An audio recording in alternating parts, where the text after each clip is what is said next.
क्या आपको पता है कि आने वाली जनरेशन यानी कि हमारी जो नेक्स्ट जनरेशन होगी, जो अब तक पैदा नहीं हुई है, वो और उनकी अगली जनरेशन यानी उनकी अगली पीढ़ी जो होगी, वो इंडिया की गिरती जनसंख्या को देखेगी। जी हां, ये मैं नहीं कह रहा हूं, ये कह रहे हैं गवर्नमेंट के सभी आंकड़े। इंडिया की जो फर्टिलिटी रेट है वो कम हो रही है, यानी कि हर महिला पर कितने बच्चे एक पूरे जीवन काल में पैदा होते हैं।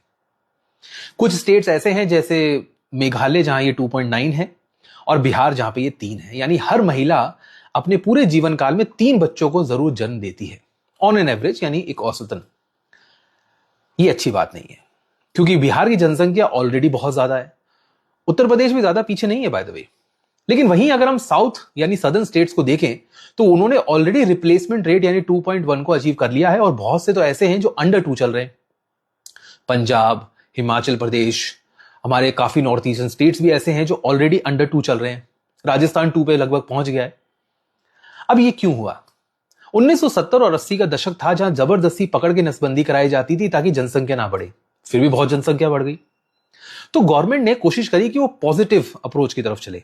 हमने हेल्थ पे ध्यान दिया, एजुकेशन पे ध्यान दिया, फैमिली प्लानिंग पे ध्यान दिया, हमने कॉन्ट्रासेप्टिव यूज करने पे ध्यान दिया, और हमने इस चीज पर भी ध्यान दिया कि लोग स्टेरिलाइजेशन यानी नसबंदी कराएं, लेकिन जबरदस्ती नहीं, अपनी मर्जी से।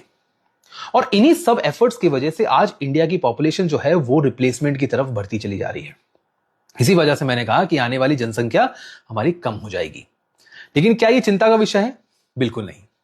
जब जनसंख्या होगी कम, एरिया होगा ज्यादा, तो हमारे पास होंगे ज्यादा रिसोर्सेस, हमारे पास होगा पर कैपिटा ज्यादा इनकम और डेवलपमेंट के और ज्यादा एवेन्यूज। तो पॉपुलेशन का कंट्रोल होना या उसका स्टेबल होना पूरे देश के लिए, उसकी सोसाइटी के लिए, उसके इकोनॉमी के लिए हमेशा से ही एक अच्छा सबक रहा है।